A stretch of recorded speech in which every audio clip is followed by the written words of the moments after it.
Okay, so today's dish is New England clam chowder.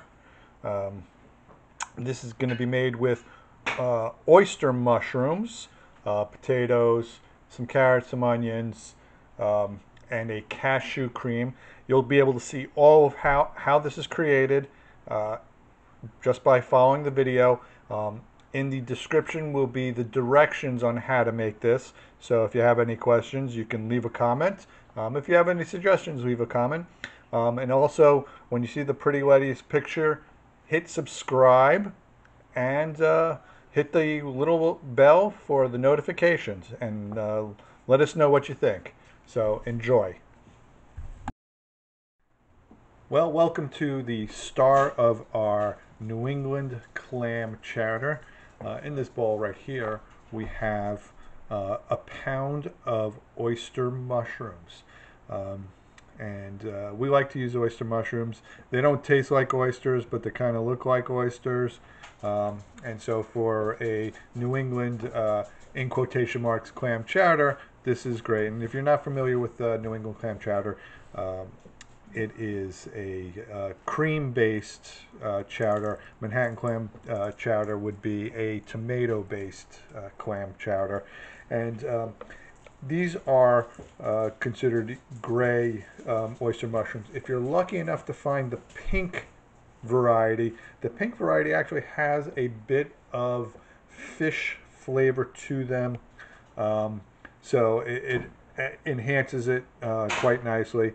And so what we're going to do is start the cooking process. I'm going to heat the pan up, and to the pan I'm going to add basically what I have here are chopped onions, and there's two small onions in there, plus 2 carrots that have been cut into half moon shapes and sliced at about 1/4 of an inch thick. So I'm going to start that, and this is the maiden voyage of our new Lodge pan, and we're very excited about that. So I shall return in a few moments to show you how it's done.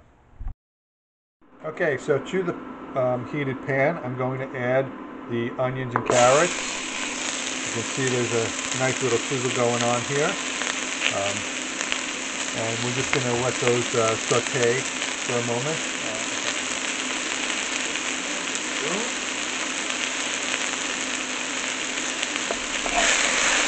So this we're going to cook down. Pan's a little bit too hot, so I'm going to lower it for 8 to 10 minutes. You want the carrots just to be softened up.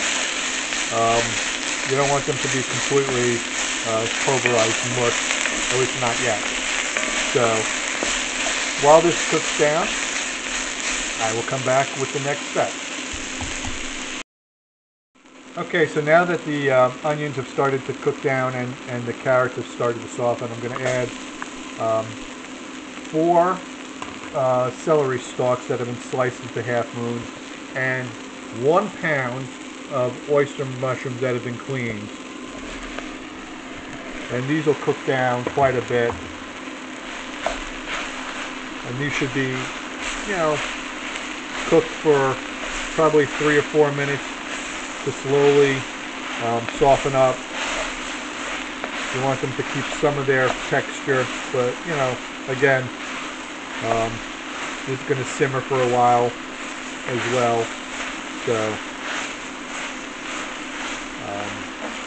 and as you can see, even just a little bit of the heat has already reduced some of their size, because we got 2 russet potatoes that are going to be going in here as well, plus obviously some veggie stock. And once this is all cooking up, I will show you how to make the cream part of our clam chowder mix. So I shall return it shortly.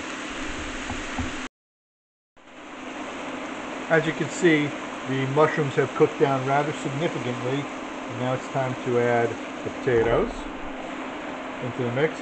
Now this was 2 large russet potatoes. They're cut fairly large, I just wanted to see. So, probably about half an inch thick.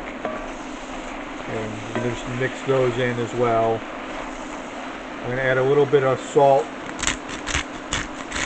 since there really isn't much in this, and some pepper.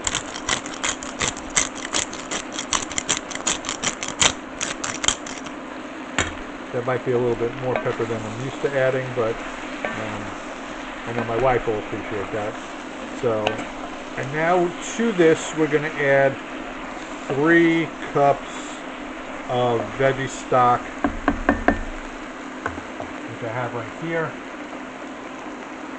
And let's see, I actually have 5 in here, so I gotta make sure I need 2 for the cream. And let's see, nope, I need 1 more. Perfect. Alright, so now we're gonna let this come to a simmer, and then we're gonna cover it and let it cook for about 15 minutes. And while that's going to be cooking, I'm going to make the cream part of this dish. Actually, I have to make a slight adjustment.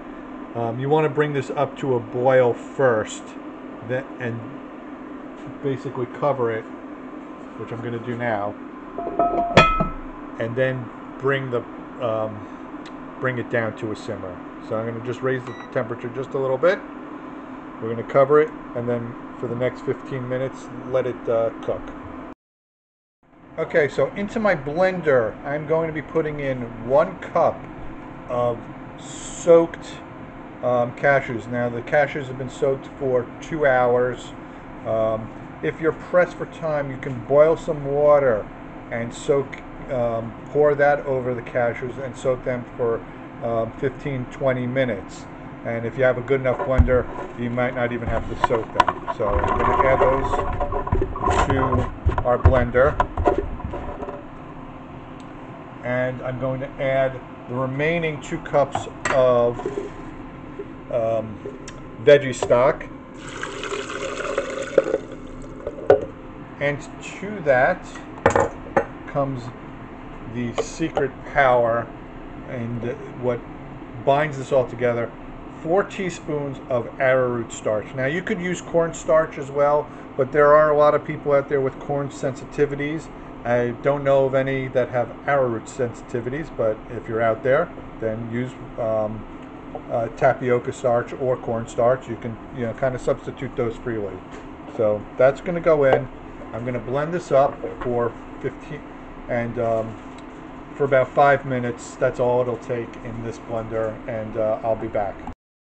Okay, so before I add in the cashew cream portion of our recipe, I do want to say that if you want to add a more seafood-like taste to this, there are some things you can add. You can take basically nori sheets, 1 or 2, which are the wrappers that are used to make wrapped sushi rolls, dice them up and throw them in, and that'll add kind of a seafood flavor. There's some other elements that you can add, seasonings from Asian markets that will add a seafood kind of flavor to this. Even a vegan fish sauce, 1 or 2 drops should be sufficient. So I'm going to lower the temperature just a little bit and start adding in the cashew cream here. And as you can see,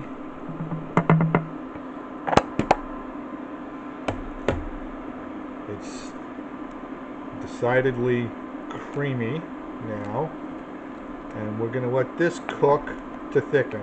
So what's going to happen is, as this heats up, the arrowroot starch will start to thicken this up and make it much more like a clam chowder than you would possibly believe. And you can actually see it's starting to thicken up already. So in about 7 minutes, I'm going to plate this up and eat some. I do have 1 more ingredient to add, which will be this tomato paste and lemon juice. This is fresh squeezed, but I want to let this cook down for a few minutes And once it's done, I'll finish it off, plate it up, and enjoy. So my wife told me not to cheat the audience, so in my hand is some chopped up nori. As you can see, this has really thickened up really nicely. So I'm going to add the nori to the bowl, to the pot here, excuse me. You can taste it. If it's enough for you, that's fine. Otherwise, you can add more. You know, everything is to your tasting, not mine. Here's 2 tablespoons of tomato paste, and I believe it's a tablespoon of lemon juice.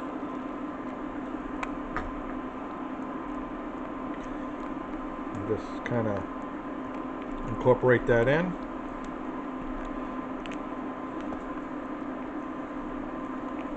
Let it sit to let the tomato kind of cook through for about a minute, and you can see how thick this is. This is just like a New England clam chowder. Super thick. And take a little taste.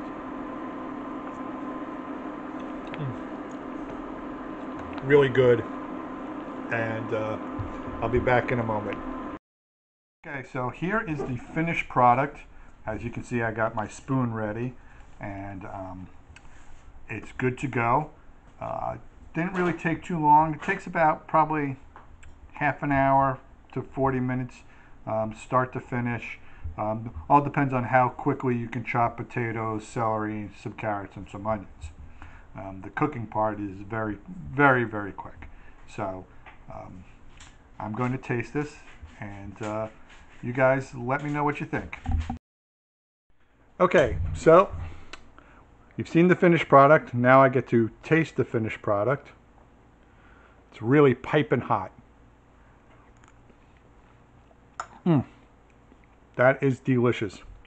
Has a little seafoody taste because we did add the nori after all, even though my wife is not a huge fan of that. Having a seafood allergy, she has nightmares about it. So if you like the video, please hit subscribe, hit the notification bell, and leave a comment. We're always happy to listen to suggestions, and you know, please enjoy. Thank you.